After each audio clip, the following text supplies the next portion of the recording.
عليكم ورحمة الله وبركاته. نية إجابة القبول بالوصول إلى حضرة المصطفى سيدنا محمد صلى الله عليه وسلم وعلى آله وأولاده وذريته وأهل بيته أجمعين. الفاتحة. أعوذ بالله من الشيطان الرجيم. بسم الله الرحمن الرحيم.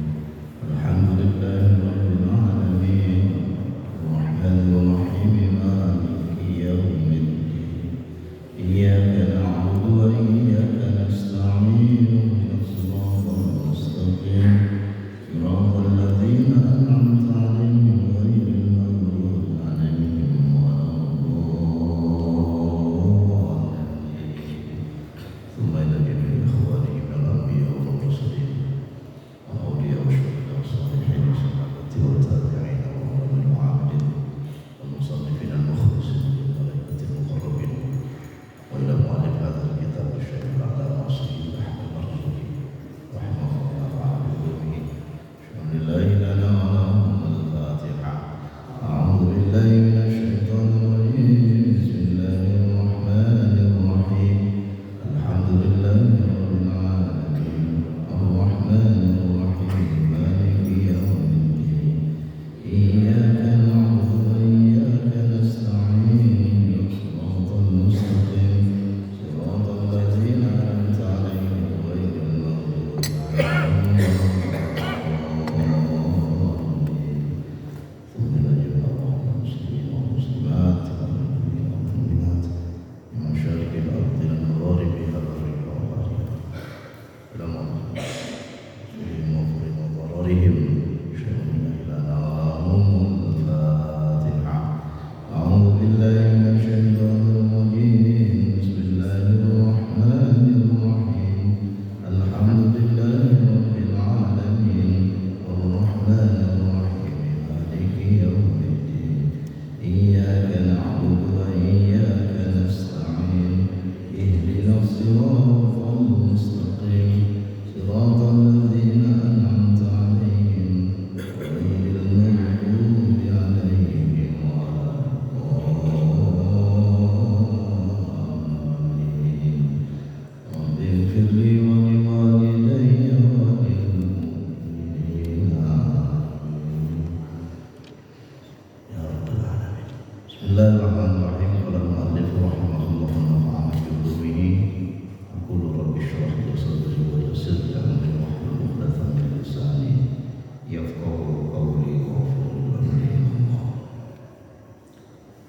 Hadirin jemaah rahimahullah, kita lanjutkan kembali kajian Nurul Ghanam Syarah Aqidatul Awwam, kitab yang membahas tentang tauhid. Kemarin terakhir kita sudah membahas tentang mukhalafatul hawadits, kemudian wahdaniyah dan hayat wal qudrah. Di buku itu mungkin halaman 14 atau 15 buku terjemahannya. Bismillahirrahmanirrahim. Wal wahdaniyatu hiya adamu ta'addudi fi dzati was sifati wal af'ali. Falaysa dzatuhu murakkabun min ajza'in aw laysa fil khalq dzata kadza li'anna al-khalqa jismun murakkabun.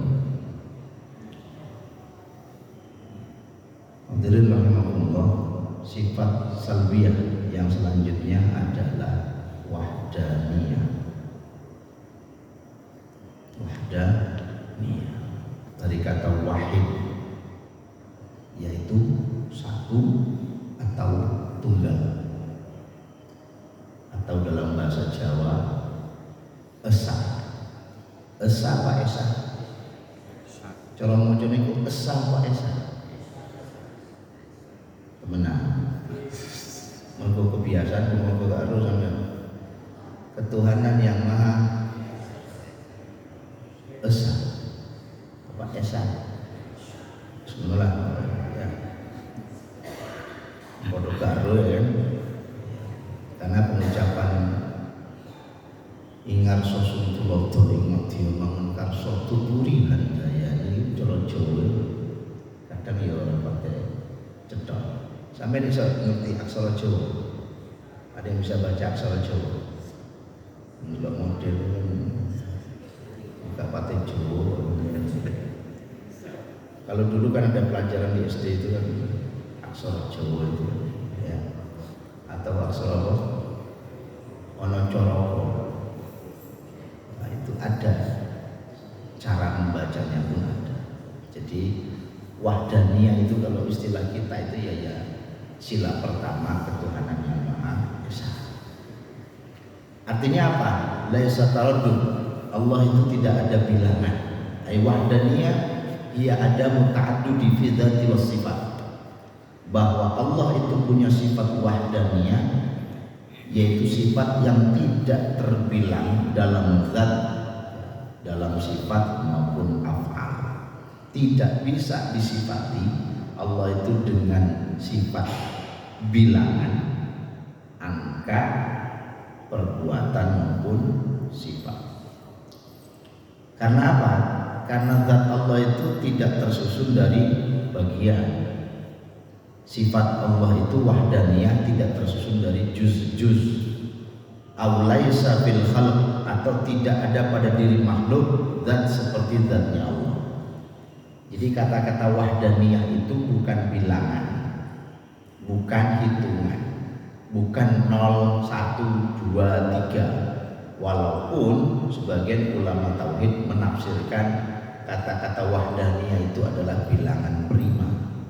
Bilangan prima itu bilangan yang tidak diawali dari 0 tapi dari 1. Dan setelah 1 ada 2. Namun tidak mungkin ada 2 tanpa 1. Untung ora. Pahami saya. Bilangan prima itu bilangan yang diawali dari 1. Kemudian selanjutnya 2, 3 dan seterusnya. Dan tidak ada bilangan prima itu 2 tanpa diawali 1. Oke, bisa dipahami? Adanya sebab, ada dan tidak adanya sebab menjadi adanya ada, dan tidak adanya sebab menjadi adanya ada. Apa itu?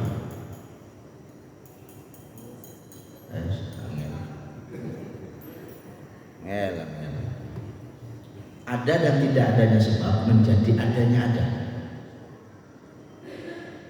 Betul. Ini enggak ngatasi urusannya ngaji. Ada dan tidak adanya sebab menjadi adanya ada. Apa itu?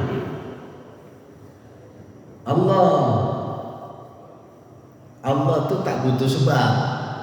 Gitu.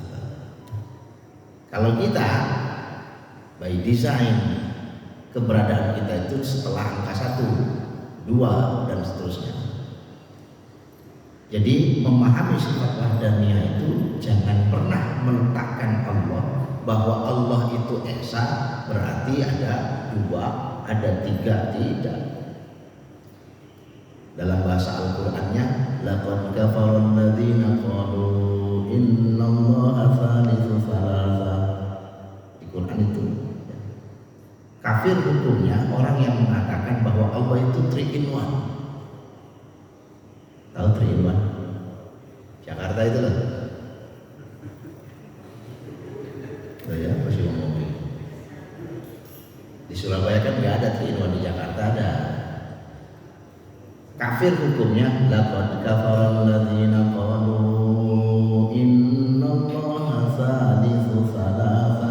Kafir hukumnya orang yang mengatakan Allah itu 3 in 1 seperti sampo, conditioner. Paham? Apa ada yang mengatakan Allah itu 3 dalam 1? Ada, karena ayat itu untuk menjawab mereka yang menuhankan Nabi Allah Isa. Mereka mengatakan bahwa Nabi Allah Isa itu 3 dalam 1. Padahal Al-Qur'annya menyebut laqad kafara. Fi'il madhi itu kalau sudah kemasukan qad, itu sudah mutlaqul jam'i, sudah tidak boleh. Kafir temenan orang yang mengatakan bahwa Allah itu 3 dalam 1. Allah itu tidak butuh Tuhan Bapa, tidak ada ibunya. La walada wala sahibah, la sahibah wala walada. Allah tidak butuh istri, Allah tidak butuh pasangan, Allah tidak butuh anak. Karena Allah laisa lita'addud, Allah tidak boleh berbilang. Jadi tunggalnya Allah, esanya Allah, bukan dari salah satu sebelumnya atau setelahnya. Esa dan tunggalnya Allah itu binafsi azaliyah, karena kondisi dan keadaan secara azali, di mana azali itu lepas dari yang namanya ruang dan waktu. Ini sudah kita bahas. Beda dengan kita sebagai makhluk. Kalau makhluk itu jism, fal makhluku jismun. Kita ini jisim yang tersusun dari beberapa bagian. Maka khalik makhluk beda. Khalik dan makhluk beda. Siapa khalik? Allah. Siapa makhluk? Kita. Ya. Wa laisa sifatu muta'addidatun min jinsin wahidin. Ya. Dan sifat Allah itu tidak juga tersusun dari benda dan jenis apapun. Tidak bisa disematkan ke situ. Sebab apa? Sebab yang membutuhkan susunan, yang membutuhkan sebab, yang membutuhkan urutan-urutan jisim itu adalah makhluk. Maka tidak bisa kita mengatakan Allah itu tersusun dari bilangan, dari benda, dari sesuatu, apalagi diarani jisim. Jisim itu seperti ini. Kita ini terstrukturnya ada kepala, ada tangan, ada badan, ada kaki, dan seterusnya. Ini namanya struktur dari beberapa juz bagian. Karena kita memang bukan khalik, kita itu makhluk. Maka makhluk memiliki sifat, memiliki juz bagian, karena makhluk ini terikat dengan ruang dan waktu. Maka makhluk berkebutuhan dengan ruang dan waktu untuk membedakan dengan sang khalik. Oke. Jadi yang disebut esa itu hanya Allah. Dan hanya Allah yang boleh sendiri. Yang boleh witir itu hanya Allah. Kita tidak boleh. Yang boleh ganjil itu Allah. Kita tidak boleh. Kita itu by design diciptakan Allah. Karena tersusun dari struktur bagian juz, maka saling membutuhkan dan saling terikat satu sama lain. Suka atau tidak suka, setiap kita tidak ada yang bisa hidup dan diambil dari materi tunggal, tidak ada. Materi kita diambil dari satu sama lain. Kita tanah, kita air, kita min maniyyi yumna, kita dari sperma. Ya toh? Kita ini diciptakan min salsalin min hama'in masnun. Kita diciptakan dari salsal, lumpur hitam yang gosong. Jadi semua ayat-ayat Quran yang berkaitan dengan penciptaan kita itu untuk mementahkan bahwa selain itu adalah milik Allah. Maka al-alam huwa ma siwallah. Al-alam huwa ma siwallah. Jadi kalau kita menyebut Allah, keluarkan dari semua definisi alam. Kalau kita menyebut Allah, keluarkan dari setiap definisi alam. Alam itu apa? Halo? Alam itu apa? Ya ini, kita ini. Maka selain alam itu Allah. Lebih besar Allahnya, lebih besar alamnya. Halo? Kalau alam itu membutuhkan kausalitas. Kalau alam itu masuk definisi kausalitas, sebab akibat. Sebab akibat. Wahdaniyah Allah tidak butuh sebab, wahdaniyah Allah tidak butuh akibat. Sampai situ. Fallahu huwal khaliqu wahdahu. Allahu huwa khaliqu wahdahu. Allah itu pencipta, wahdah, dengan kesendiriannya. Jadi yang boleh mencipta itu hanya Allah, yang boleh sendiri itu hanya Allah. Setiap kita tidak berhak menggunakan kata cipta. Sebenarnya begitu. Pernah dengar? Ciptaan siapa? Lagu ini ciptaan siapa? Pernah dengar kata-kata cipta? Itu kan secara bahasa. Saya pernah itu mengatakan begini, tolong kalau semua bikin lagu jangan disebut ciptaan lah. Karena apa? Cipta itu artinya sesuatu dari yang tidak ada terus diadakan. Coba Anda bikin, ada yang seniman gak sih? Seniman apa gitu, jenengan terus membuat sebuah lagu terus dibikin, ditulis ciptaan Anda, Indonesia Raya, ciptaan W.R. Supratman umpamanya. Betulkah lirik lagu Indonesia Raya itu sebelumnya tidak ada? Ada apa enggak? Ada, cuma disusun aja. Indonesianya ada belum sebelumnya? Ada. Tanah air. Kata-kata tanah air itu sudah ada belum? Sudah ada. Makanya bukan ciptaan, tapi gubahan. Ya, gubahan atau mungkin disebut, kalau sekarang bahasa seni apa dalam bahasa musik itu? Ya, di aransemen, kerennya begitu. Walaupun saya nggak paham itu definisi aransemen itu apa. Tapi intinya kalau menggunakan kata-kata cipta itu prerogatif Tuhan. Jadi penggunaan bahasa ciptaan itu harus secara ilmu tauhid itu lebih berat sebenarnya, karena Anda menggunakan kata-kata milik Khalik. Jadi yang Anda harus usulkan bahwa lagu ini ciptaan. Nah, coba secara bahasa, yang ahli bahasa itu bisa meletakkan apakah betul kata-kata ciptaan di sebuah lagu, umpamanya begitu. Betulkah kata-kata ciptaan disematkan untuk sebuah lagu? Kenapa mereka yang bikin robot dan disebut pencipta? Anda umpamanya mahasiswa robotik UPEN atau di mana di ITS, terus Anda bikin sebuah apa ya, robot baru. Kenapa Anda nggak disebut pencipta robot? Apa bedanya? Kenapa kalau lagu kok ciptaan? Nah, itu bisa kemudian diusulkan untuk tidak menggunakan kata cipta, karena cipta itu lahirnya dari tidak ada, dan yang bisa melakukan itu hanya Sang Khalik dari kacamata ilmu tauhid. Itu yang pertama. Wallahu maka utawi Gusti Allah iku huwa utawi Allah iku al-Khaliqu pencipta. Wahdahu dengan kesendiriannya. Maka yang boleh sendiri itu hanya Allah, Pak. Tidak boleh makhluk itu sampai mati gak rabi gak oleh. Halo? Ada yang belum nikah? Kalau Anda sampai mati tidak nikah, Anda itu melanggar kodrati ciptaan. Masih kisi duduk sing rondo-rondo. Pemana sing kurang rapi belas. Kalau Anda sampai mati tidak menikah, Anda tidak sempurna. Karena Anda bukan Tuhan. Yang boleh gak rabi ibu mung pangeran. Mulai gak enak, kita mulai gak enak, mulai resah ngaji.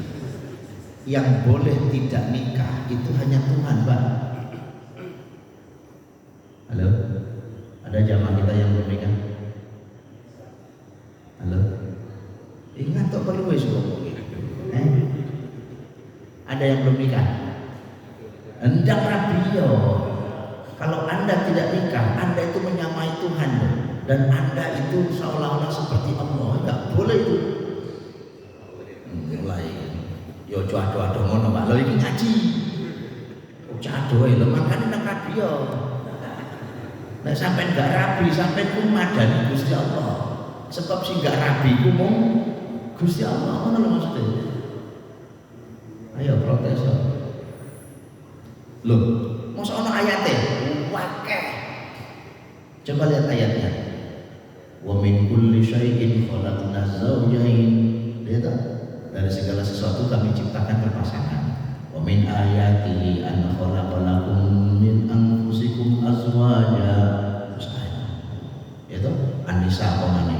Oh, ya ayuhan nas inna khalaqnakum min dzakarin wa untha. Oh, jelas. Jadi Quran itu sudah menggambarkan yang berpasangan itu makhluk. Sementara Khalik tidak boleh punya pasangan, Pak. Allah itu wahdahu, biarkan Allah dengan kesendiriannya. Tidak butuh Allah itu pasangan istri, anak, orang tua. Kok tambah repot, Pak?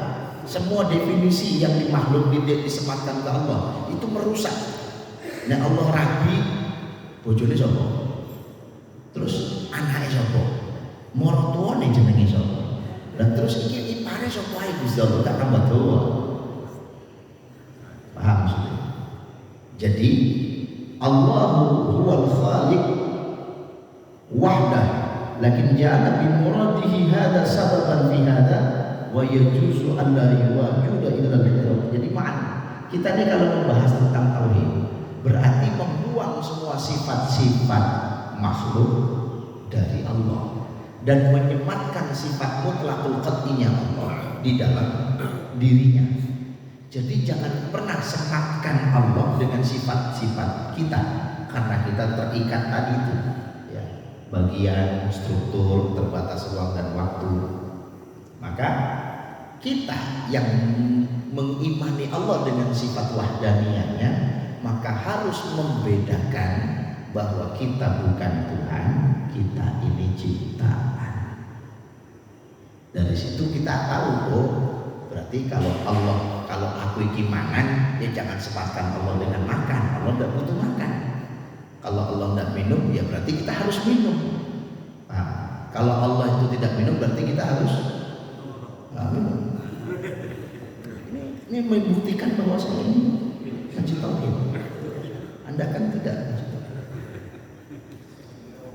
Alhamdulillah, aku makhluk tenang ini. Iya deh, jaya deh. Dan yang bergorengan enak. Ya, oke. Halo, sampai situ dulu sebelum kita lanjut ke kudrah. Awal hayat wal kudrah. Ada pertanyaan seputar wahdaniyah? Aman ya? Aman. Aman, Bapak, ngantuk. Yo, lanjut aja. Iya, enaknya ngaji gue enak ngono manut meneng yo. Susul tinggal mulai. Wal hayatu lan utawi hayat, sifat hidup iku sifatun sifat. Awas. Hayat itu adalah sifat. Jadi kita lagi bahas sifat sekali lagi. Jangan membahas tentang jiribnya Allah, enggak. Ini kita lagi bahas sifat. Maksudnya apa? Semua sifat-sifat yang sudah kita bahas, baik sifat-sifat nafsiyah, ma'ani, salbiyah, ma'ani dan maknawi, itu sedang menggambarkan Allah itu punya sifat untuk dikenali. Dulu kan sudah saya jelaskan. Nek sampai kepengen eruh wong enak ngomong ora, kan sampai delok ciri-cirine. Omahe pagere gak kuncian, sendale ono, motore yo ketok, berarti wonge nang omah kan itu toh? Untuk mengetahui, oh ini wonge nang omah iki apa? Motore ono, sendale tak lek iku ono. Yo gak kuncian ya, berarti wonge ono. Padahal burung karuan kan. Wonge metu terus lali kunci kan jadi soal.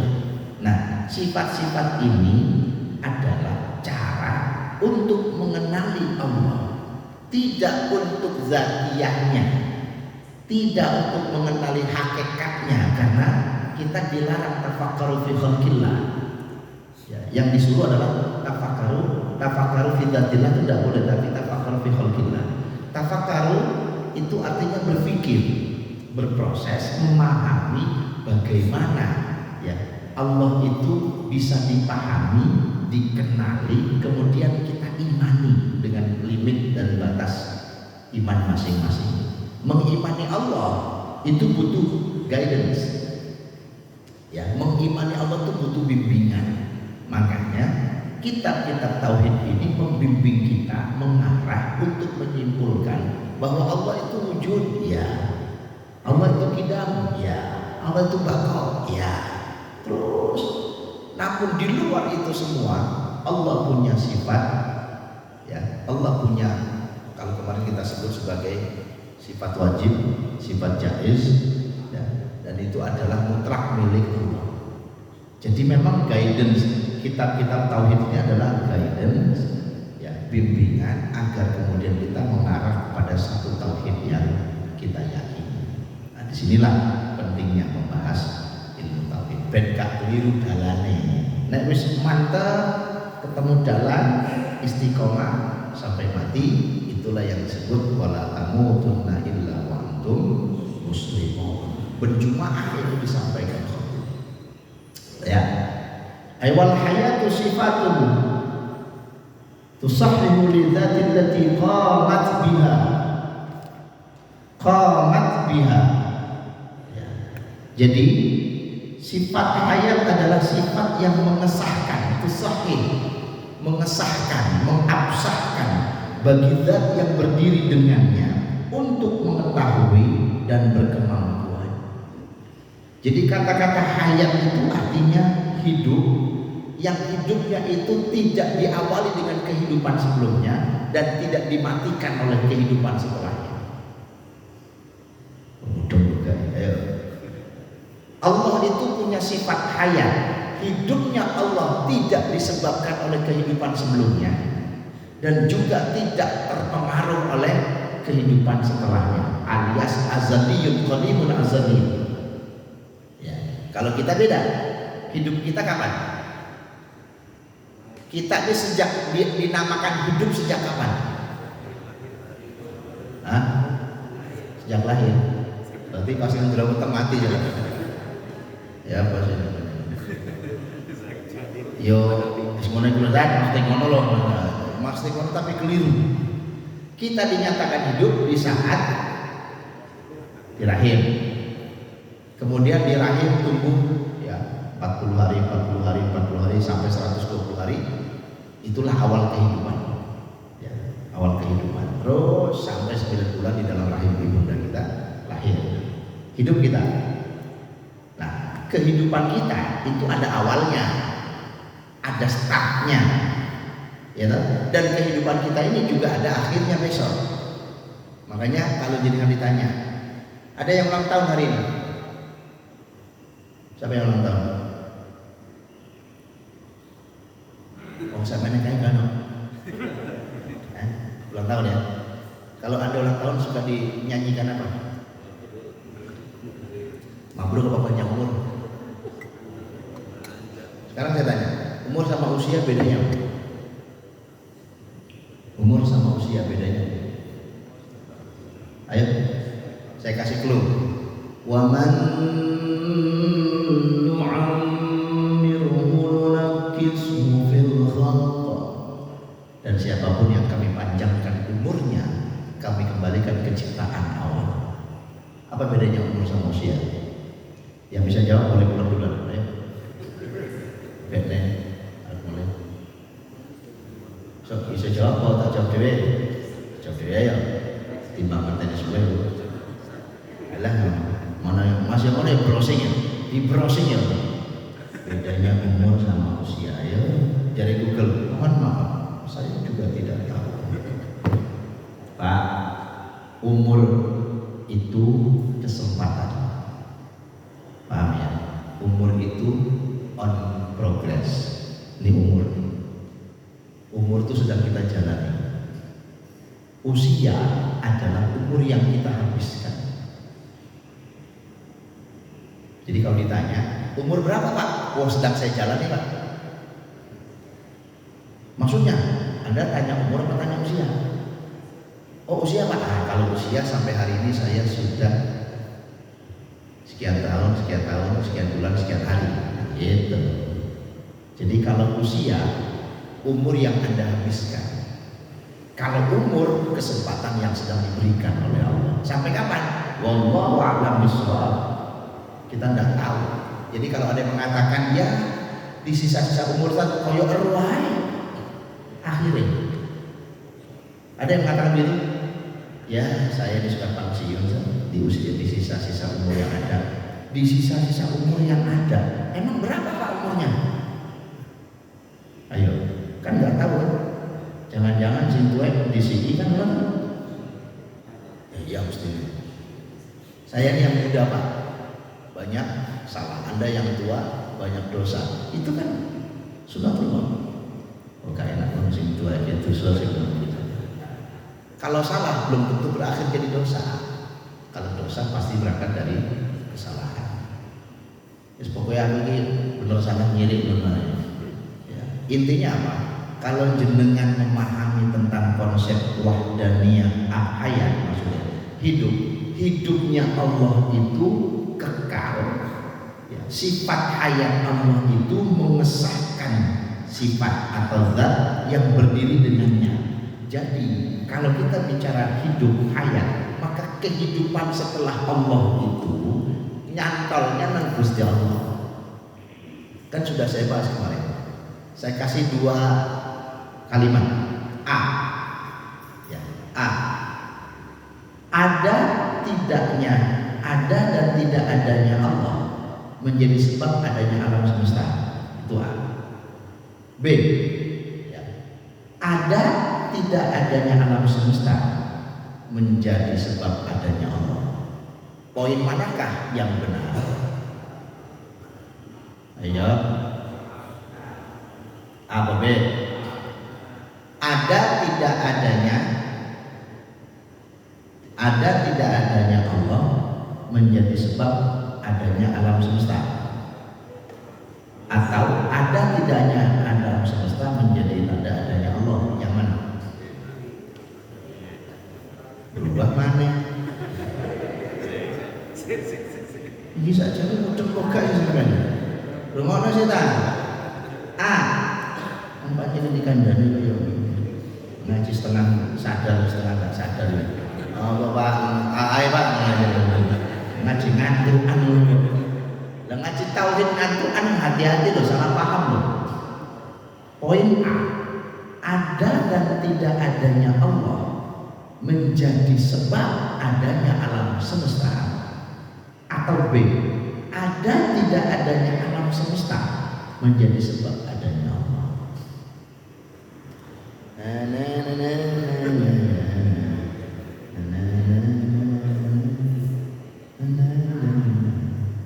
Opo paham apa enggak? Ya, ada yang jawab A, ada yang jawab B dengan segala kebodohannya. Jadi ya, jawab A. Ada tidak adanya Allah. Ya, ada dan tidak adanya Allah itu menjadi sebab adanya alam semesta. Coba pahami dulu. Allah ada atau Allah tidak ada umpamanya, dan itu mustahil. Ya toh? Terus menjadi sebab adanya alam semesta. Alam dulu apa Allah dulu? Jawabannya itu karena segala sesuatunya adalah Allah penyebabnya, maka alam semesta jatuhnya setelah Allah. Lah kalau poinnya kedua, ada tidak adanya alam semesta menjadi tanda adanya Allah. Sejak kapan Allah itu butuh alam? Paham maksudnya?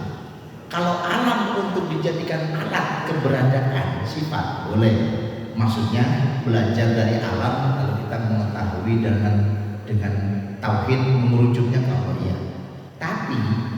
Tapi sejak kapan Allah itu butuh alam, itu tidak ada rumus dalam ilmu tauhid. Kok bisa?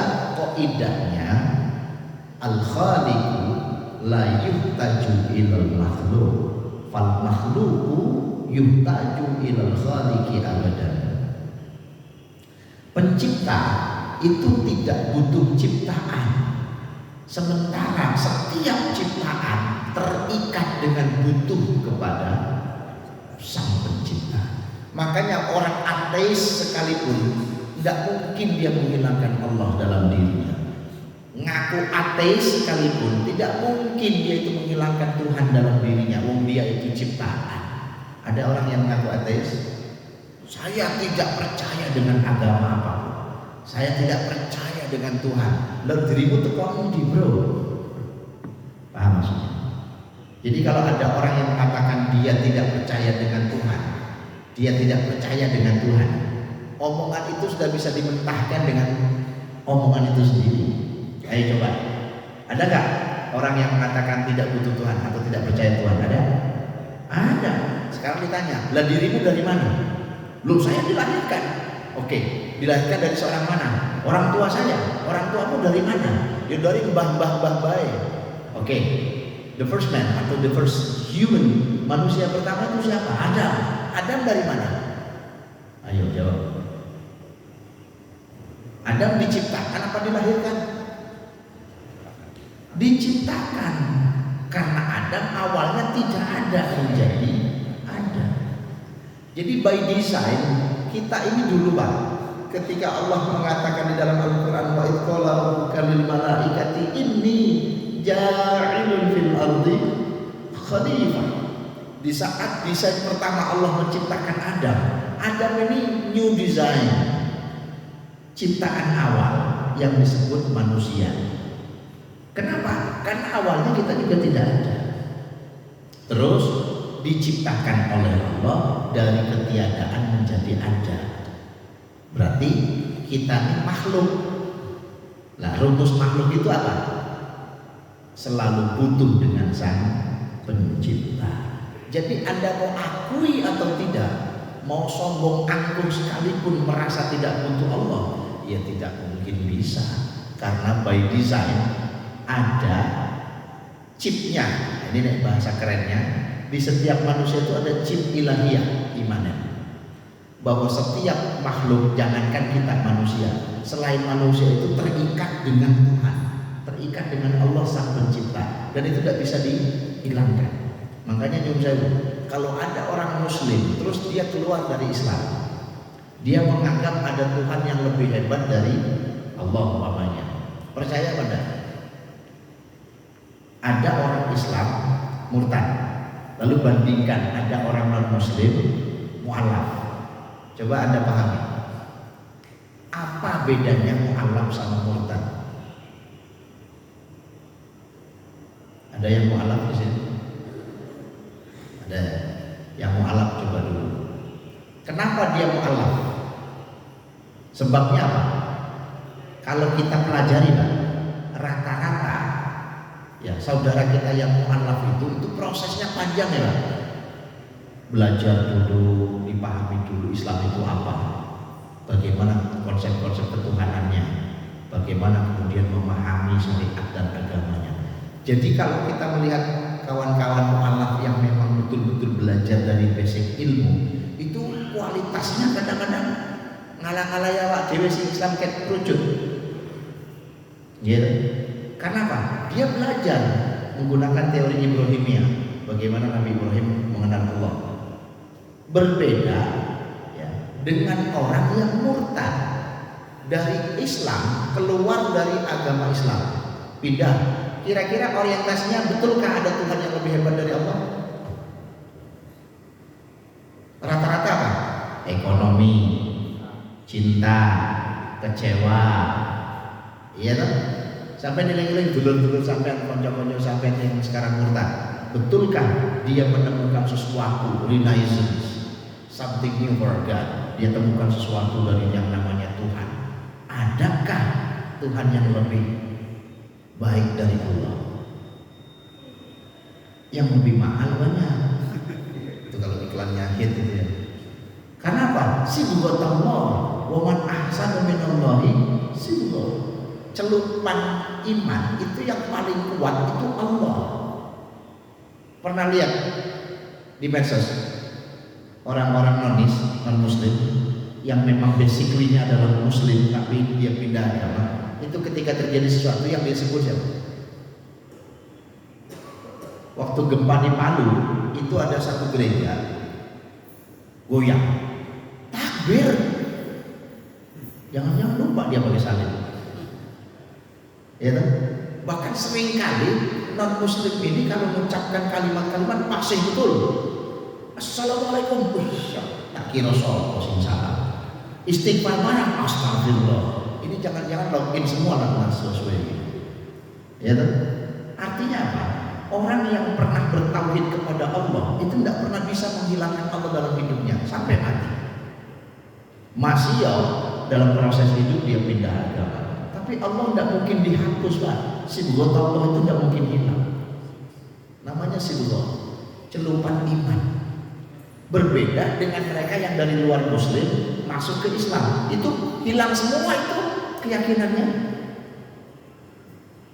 Sudah, ya ditinggalkan sudah.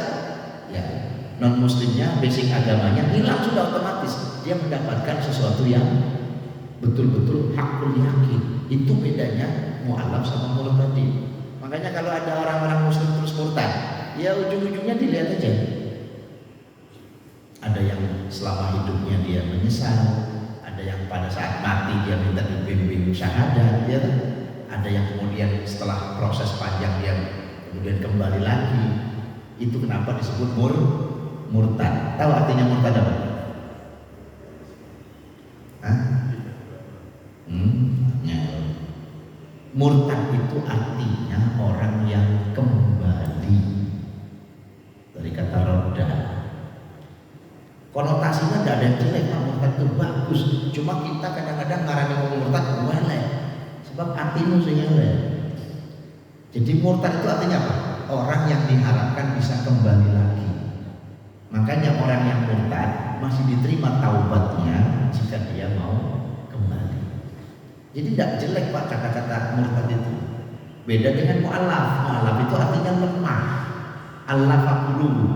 Maka orang yang baru masuk Islam itu dikuatkan karena tauhidnya masih berproses. Cuma faktanya kadang-kadang orang mu'alaf itu malah mantep-mantep ya. Iya kan? Oh iya, ngajine kuat, mantep, gak ngantukan. Yo hebat karena dia belajar dulu. Oh, Islam begini, Quran begini, berdasarkan pemahaman begini-begini. Jadi dia mantep betul. Ujung-ujung langsung kan, kalau sudah jadi mu'alaf karena dia paham Al-Quran, dia paham Alkitab, naik derajat langsung ustaz. Sampai kecil itu ngaji sampai saja. Ustaz dia enggak, kiai enggak. Saya tanggung. Ya, saya punya kawan-kawan itu di FKUB. Ada Ustaz Nababan. Kenal? Beliau mantan pendeta bahkan. Yang paling terkenal adalah siapa? Monggo Ginta. Ya, beliau adalah juga seorang bahkan itu pengcounter luar biasa untuk kalau sudah debat-debat tentang agama itu. Ya, yang lagi ngetren di YouTube siapa? Namanya? Siapa? Kang siapa? Dedi siapa? Itu bahkan menganalisis. Dia hafal betul mana PB, ya tahu PB, PL. Aku ngomongnya paham orang. PB, PL, ya toreng.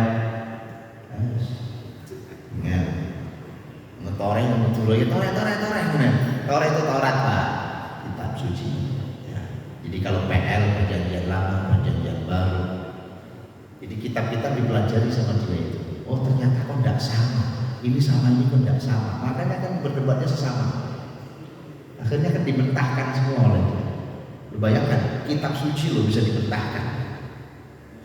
Kenapa? Karena inkonsistensi. Dan kita Muslim, Quran ini tidak pernah berubah paket biyen sejak diturunkan pertama kali, tidak pernah berubah. Sampai sekarang pun terus direinterpretasi ulang, ditafsirkan terus. Itulah kitab suci Al-Quran. Mana juga hafal-hafal kecil. Halo, hafal pira teman? Ulhul doa ya. Baik. Masya Allah. Jadi kalau jenengan mau lihat debat tauhid, debat agama yang membawa pengetahuan itu luar biasa. Kawan-kawan non Muslim yang menjadi mu'alaf itu bisa menjelaskan Quran dengan luar biasa. Wah, Dewi sakjane mestinya kan harus lebih alim dari mereka. Ongket cilik ngaji sampai tua kayak Indonesia ngaji. Ngono yo pancet tuh. Ngono yo dirasani yo gak terima muring-muring. Oke, any question? Sebelum kita bahas selesai. Ada pertanyaan? Monggo. Sampai hayat ya. Nanti baru kita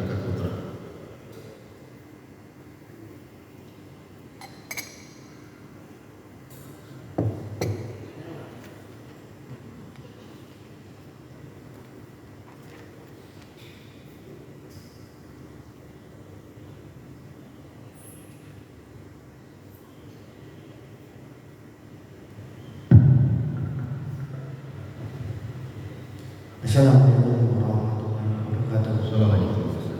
Ustaz, kita ingin tahu apakah Asmaul Husna juga termasuk sifat dari Allah? Dan mohon dijelaskan dengan detail. Baik, detail. Iya. Dikumpulkan dulu tanyanya sih. Boleh. Yang lain. Beliau tak ngantuk. Assalamualaikum warahmatullahi wabarakatuh. Gitu, ini pertanyaan tentang penciptaan. Manusia pertama itu yang diciptakan oleh Allah adalah Nabi Adam alaihissalam. Nah ini sebenarnya di pelajaran itu kalau kita belajar sejarah, jadi banyak teori-teori itu mengatakan bahwa manusia purba, atau istilahnya kalau kita tahu di beberapa tempat di Indonesia ini. Nah, apakah ya sebenarnya agak sedikit iskal kalau terhadap kalau misalkan Nabi Adam itu diciptakan dengan kesempurnaan akal dan sebagainya, menyembah kepada Allah, sedangkan teori itu manusia purba itu tidak berakal. Saya bilang tidak berakal karena mereka juga tidak punya Allah juga bukan dan sebagainya. Nah ini pertanyaan saya, apakah manusia purba ini termasuk golongan binatang, hewan, atau keturunan dari Nabi Adam? Assalamualaikum warahmatullahi wabarakatuh. Baik. Ini loh ya, jero-jero sidik dulu. Asik kan kita bahasnya. Nanti yang lain boleh tanya dinosaurus ya. Kan manusia purba juga dengan dinosaurus. Oh iya, itu kan digugah. Betulkah ada dinosaurus kan gitu? Jadi yang pertama, apakah Asmaul Husna itu sifat Allah? Ya, karena asma. Walillahil asmaul husna fad'uhu biha. Ketika kita diperintahkan oleh Allah berdoa dengan Asmaul Husna, karena Asmaul Husna min sifatillah, sifatun min sifatillah.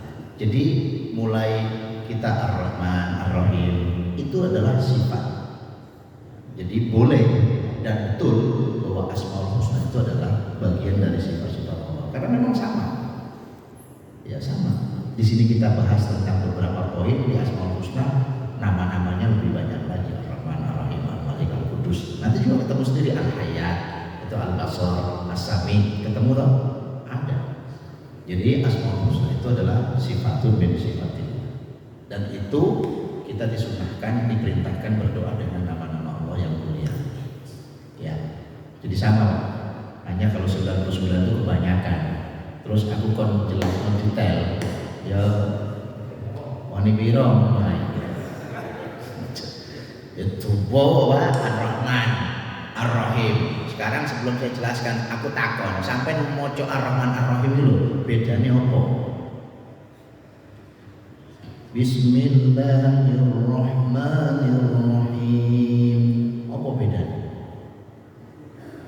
Tidak ada. Rahman Rahim dia juga. Kok kalimatnya dari kata Rahim yarhamu, Rahman tuh sama. Sebenarnya bingung. Kok dibedakan? Nah, baru tafsirnya lah. Rahman itu sifat ulas asya Allah khasah. Ya. Khasah fid dunia. Jadi Rahman Allah itu sifat Allah khusus dunia saja. Semua dapat, semua, all of you, all of us, kita dapat Rahman Allah. Tapi wabil akhas Ar-Rahim khasah fil akhir. Untuk Ar-Rahim khusus diberikan Allah kepada mereka yang beriman saja di akhirat. Makanya pakai sifat sigha mubalaghah. Dalam bahasa Arab itu sigha mubalaghah, mentok sudah. Mentok sigahnya udah mentok. Ar-Rahim, fa'ilin, fa'ulun, itu semua sigha mubalaghah.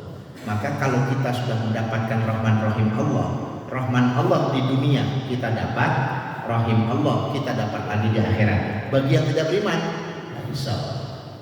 Rahim hanya didapatkan untuk yang beriman. Itu masalahnya, kita tetap beriman pun tidak sampai mati. Halo, kira-kira kita iman sama Allah sampai mati berapa? Enggak tahu Pak, perjuangan ini. Jangan dianggap Anda muslim mati mesti muslim, belum tentu. Makanya hati-hati, jaga betul tauhid ini sampai mati. Hatta nab'ats, sampai kita dibangkitkan, kemudian kita masih bisa mengatakan la ilaha illallah. Makanya jenengan diajarkan tahlil, tahmid, istighosah, biar sampai akhir hayatnya biasa mengucapkan la ilaha illallah. Apa ada orang yang kesulitan mengucapkan la ilaha illallah di akhir hayat? Masya Allah, banyak ceritanya. Na'udzubillah, banyak. Ya, itu baru Rahman, belum Rahim. Supaya ngaji Asmaul Husna, supaya kapan-kapannya. Yang kedua, apakah teori-teori yang berkembang tentang manusia dan manusia ditambahkan purba, ya, manusia purba dan sebagainya. Saya ini tidak tidak begitu paham tentang teori-teori ilmiah seperti ini.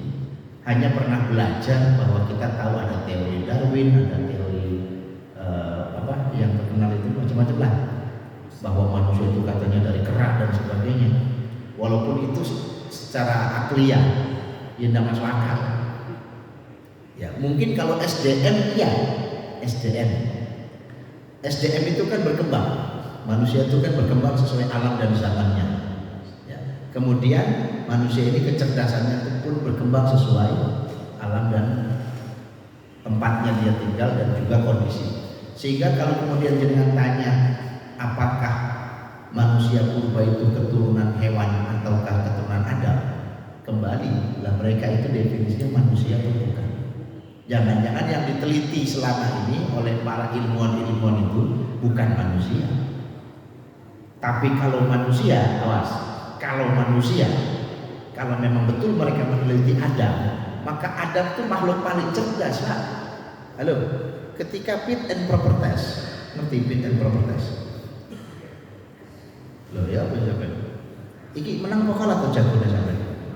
Menang. Wis ah. Siji peluru. Loh ya apa sih? Ah sangat lagi. Jadi ketika manusia dijadikan khalifah lalu diciptakan awal pertama kali di hadapan para makhluk, apa yang terjadi? Tadi kan sudah saya bacakan. Qalu ataj'alu fiha yufsidu fiha wa yasfiku ad-dima' wa nahnu nusabbihu bihamdika wa nuqaddisu lak qala inni a'lamu ma la ta'lamun. Desain primordial Adam sejak diciptakan oleh Allah itu cerdasnya ngalah-ngalah yang lain, Pak. Kita ini manusia diciptakan kali pertama ketika itu di fit and proper test. Malaikat kalah. Malaikat itu loh kalah. Padahal malaikat mengatakannya qalu ataj'alu fiha ayyubsidu fiha mai. Jadi nyebutnya man yubsidu. Pertanyaannya, kenapa malaikat bisa menyaksikan kita, sanksi kepada kita bahwa kita ini bisa menjadi khalifah yang baik di bumi? Kenapa malaikat mengatakan, ya Allah, untuk apa kau jadikan orang yang sukanya merusak dan menumpahkan darah di muka bumi? Apakah malaikat punya memori? Kan seolah-olah malaikat meragukan kita. Loh, sementara kita baru diciptakan. Ini yang dimaksud malaikat siapa? Apakah sebelum kita sudah ada di bumi?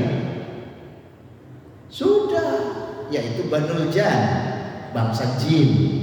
Jadi malaikat tidak bisa membedakan mana manusia, mana jin. Lalu malaikat mengatakan, buat apa engkau ciptakan man?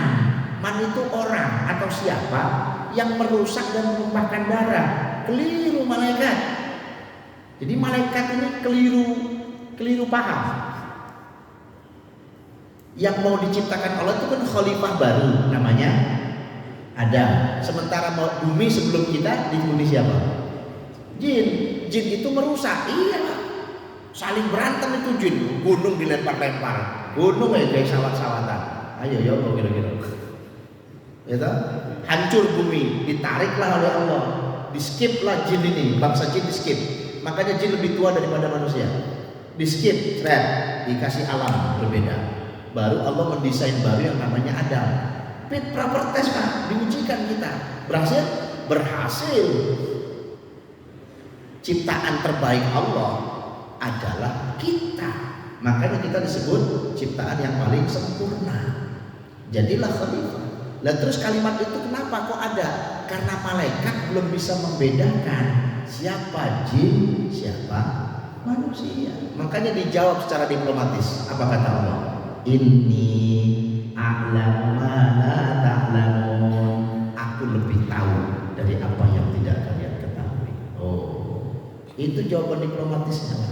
Makanya kita ini harus menjawab keraguan malaikat bahwa manusia ini cerdas. Manusia ini adalah makhluk paling terbaik. Jadi kalau pertanyaannya apakah manusia purba itu adalah manusia, saya juga ragu Pak. Jangan-jangan itu bukan kita yang dimaksud para ilmuwan itu. Memang mereka meneliti hewan. Ya boleh jadi teori Darwin benar jika memang penelitiannya adalah monyet. Silakan, kalau hewan memang sudah ada, karena hewan diciptakan Allah untuk mengisi bumi. Tapi untuk manusia, oh tidak. Kenapa? Urutan Nabi Adam, Idris, Nuh, Hud sampai ke bawah keturunannya semua jadi rasul ya. Masa ada rasul muda koyo ketek, memang kan ya enggak mungkin. Ya toh, nyun sewu. Tahu Nabi Adam punya anak berapa? Pertama? Adam sama Hawa itu kan dipisah lah. Adam di pegunungan Himalaya, Nepal sekarang itu. Hawa di Jeddah, ketemu di Arafah. Ini versi yang paling umum aja. Terus mereka menikah, dinikah, kemudian berpasangan, kemudian keluarlah anak-anak. Dan Hawa itu melahirkan selalu kembar, twin, selama 20 kali itu kembar. Jadi anak pertama Nabi Adam itu 40, terakhir Nabi Sis. Nabi Sis itu Nabi laki-laki terakhir itu Sis. Kalau Qabil Habil berantem, ya Qabil Habil kan berantem. Itu korban kurbanan, kemudian mereka saling membunuh. Akhirnya yang terbunuh siapa? Habil. Yang baik apa yang buruk? Yang baik terbunuh, yang hidup sang pembunuh. Jadi Anda ini sebenarnya keturunan pembunuh, Pak. Nggak usah sombong-sombong, Pak. Kita ini keturunan pembunuh karena si murid si mati ini kan betul. Iya murah. Cuman nggak tahu kan silsilah sampai. Iya udah ditarik bin Qabil ya. Pembunuh sampai ini. Artinya apa? Sejarah manusia itu berikut peradabannya itu mengikuti perkembangan nasr alam. Jadi bagaimana dia berkembang. Adam dan Hawa pertama tinggal di mana? Di Arafah. Geser ke Muzdalifah. Geser ke Mina. Terus menyebar.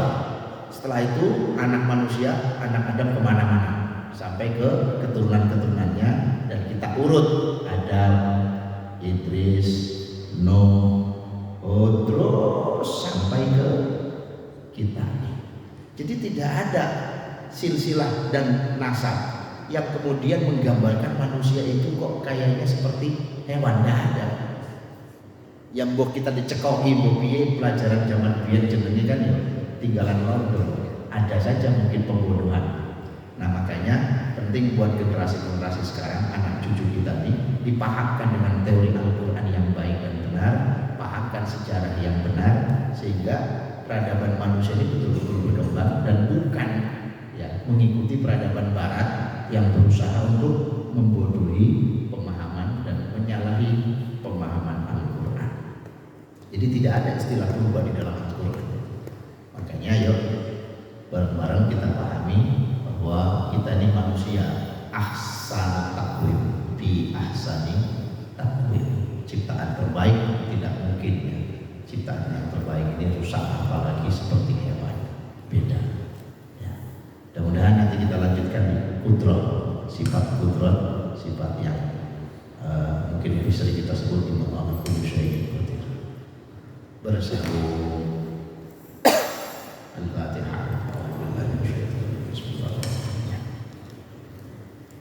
Ya Allah, ya Mustaqim, Mustaqim, salli wa sallim wa barik ala sayyidina maulana Muhammadin walhamdulillahi rabbil alamin. Allahumma anfa'na bima 'allamtana wa 'allimna ma yanfa'una wa zidna ilma. Subhanaka la ilma lana illa ma 'allamtana innaka antal alimul hakim. Allahumma ja'al auladana wa talamidana wa talabatina wa jamiyatina hadha min jamiyat Masjid Ar-Raya min ahli al-ilmi wa ahli al-Qur'an wa ahli al-syukri wal ibadah wa ahli al-istiqamah fi ta'ah wal ghaib.